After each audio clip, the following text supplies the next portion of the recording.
मानव अधिकार हनन जैसी सब तमाम घटनाओं को लेकर संगठन प्रत्येक राज्य में अग्रसर है और भ्रष्टाचार के खिलाफ लगातार लड़ रहा है, जिसमें हमारे राजस्थान के तेजस्वी प्रदेश अध्यक्ष माननीय कृष्ण गोपाल गुप्ता जी बहुत उज्जवल के साथ, तेजस्वी के साथ राजस्थान को एक भारत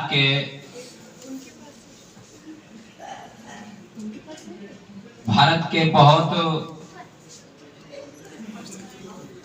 राजस्थान का नाम ऊंचा किया है। इन्होंने कई बार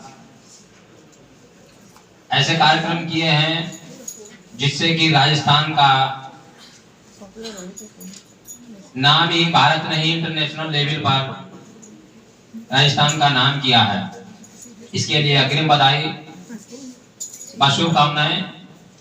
साथियों, बताना चाहूंगा कि महिला शोषण, रिश्वतखोरी, अभी हमारे अध्यक्ष जी ने बताया है, चरम पर है। कहीं न कहीं हम और आपकी कुछ कमियां हैं। उन कमियों को सुधारने के लिए हम आप सभी लोग एकत्रित होकर, एकजुट होकर, अपनी ताकत बनकर उन कमियों को सुधारेंगे। सुधारने के बाद हम लड़ पाएंगे। किसी को रिश्वत देने से पहले एक बार सोचो कि हम पैसा कहां दे रहे हैं, तो ये हमारी आपकी कमी है। पैसा देने से पहले काम देखिए कि हमारा काम लीगल है या अनलीगल है। इस कमी को हम आपको सुधारना है, उसके बाद ही हम आगे बढ़ पाएंगे, उसके बाद ही हम मुद्दे की बात कर पाएंगे, उसके बाद ही हम किसी के खिलाफ कार्रवाई कर पाएंगे। अगर इसी प्रकार हम लोग पैसा देकर के काम करवाते रहेंगे तो कहीं ना कहीं गलत होगा, और हो रहा है।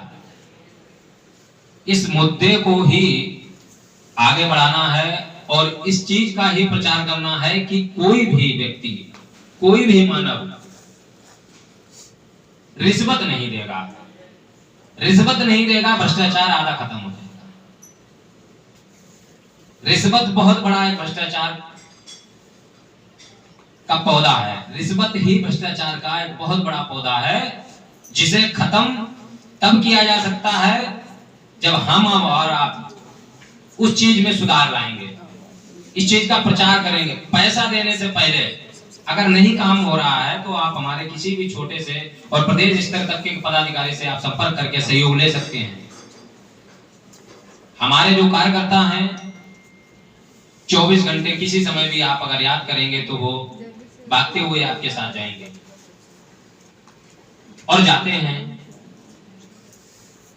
तो इसलिए मैं कहना चाहूंगा कि एक और आप सभी से आग्रह और अपील करना चाहूंगा, क्योंकि हम आज राजस्थान में आज पहली बार आए हैं आप लोगों के बीच। बहुत अच्छा लगा और मैं राजस्थान के लिए कुछ एक नया काम भी सोच के आया हूं, जिसमें आप लोगों का एक योगदान की आवश्यकता होगी।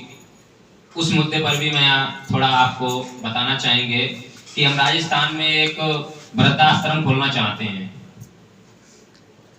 इस पर आप सभी की राय और आप सभी का साथ और आप सभी का सहयोग, जिसमें हम पूर्ण रूप से आप सभी का सहयोग करेंगे और उसमें आपका भी योगदान महत्वपूर्ण होना चाहिए।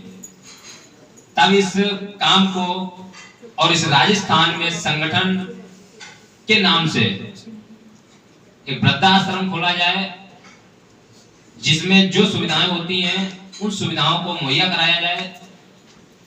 और इसके लिए हमारे संगठन के पास कुछ फैसिलिटी ऐसी हैं, उसके माध्यम से हम कर सकते हैं। जैसे एटीजी टोलवे संगठन के पास अवेलेबल है, CSR अवेलेबल है। उसके माध्यम से, किसी के माध्यम से हमारे प्रदेश अध्यक्ष जी बहुत ज्यादा ताकत लगा रहे हैं। उसमें आप लोगों को प्रदेश अध्यक्ष जी का साथ देना होगा और उसमें जो भी महत्वपूर्ण योगदान होगा उसके माध्यम से संगठन का सहयोग करके इस वृद्धाश्रम को पूर्ण कराया जाएगा। इसके लिए हम एक चीज और कहना चाहेंगे कि प्रदेश अध्यक्ष जी से आग्रह करेंगे कि एक लेटर आप सरकार के लिए लिखेंगे, उसमें हमें गवर्नमेंट की ही जगह चाहिए होगी।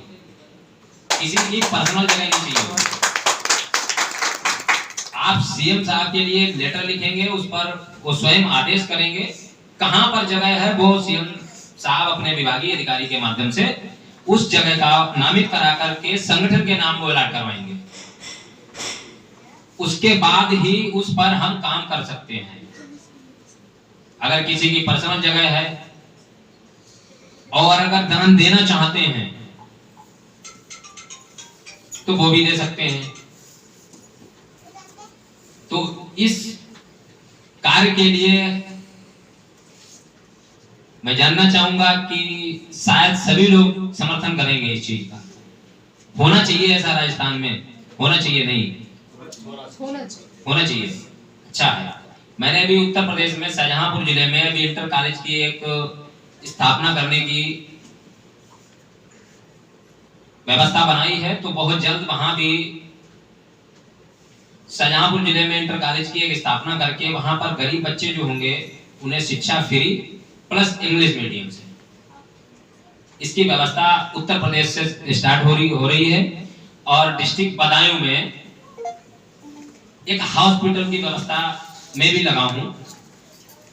उसमें हमारे भारत के सभी कार्यकर्ता बंधु पूर्ण रूप से सहयोग कर रहे हैं और ऐसी व्यवस्थाओं को लागू करने के लिए हम कहीं ना कहीं मानव जाति के लिए, प्रत्येक मानव के लिए कुछ ऐसा करेंगे जिससे कि उन्हें लाभ हो, उनका शोषण ना हो सके। सरकारी तमाम हॉस्पिटल हैं, इलाज नहीं हो पा रहा है, बेड नहीं मिल रहा है, दवाइयां बहुत अच्छी आती है गवर्नमेंट की, बहुत अच्छी दवाइयां गवर्नमेंट देती है, लेकिन वो दवाइयां मरीज तक नहीं पहुंचती। वो दवाइयां रास्ते में ही ब्लैक कर ली जाती हैं, यानी बेच दी जाती हैं। ऐसा रियलिटी है, हकीकत है। अगर वो दवाई गरीब व्यक्ति को मिल जाए तो वो ठीक हो जाएगा। जो उसके मर्ज है, वो अगर बीमार है तो वो गारंटी के साथ ठीक हो जाएगा, लेकिन उसे दवाई नहीं टाइम से मिलती है। इसके लिए हम चाहेंगे तो अभी उत्तर प्रदेश में शुरुआत हो रही है, तो कल हम राजस्थान में भी करेंगे, पंजाब में भी करेंगे, गुजरात में भी करेंगे। लेकिन बस आप सभी का आशीर्वाद, सहयोग और समर्थन बना रहे, बहुत आगे तक जाएंगे। बहुत बहुत धन्यवाद राजस्थान के सभी हमारे बंधुओं का, बहुत बहुत धन्यवाद, बहुत बहुत धन्यवाद।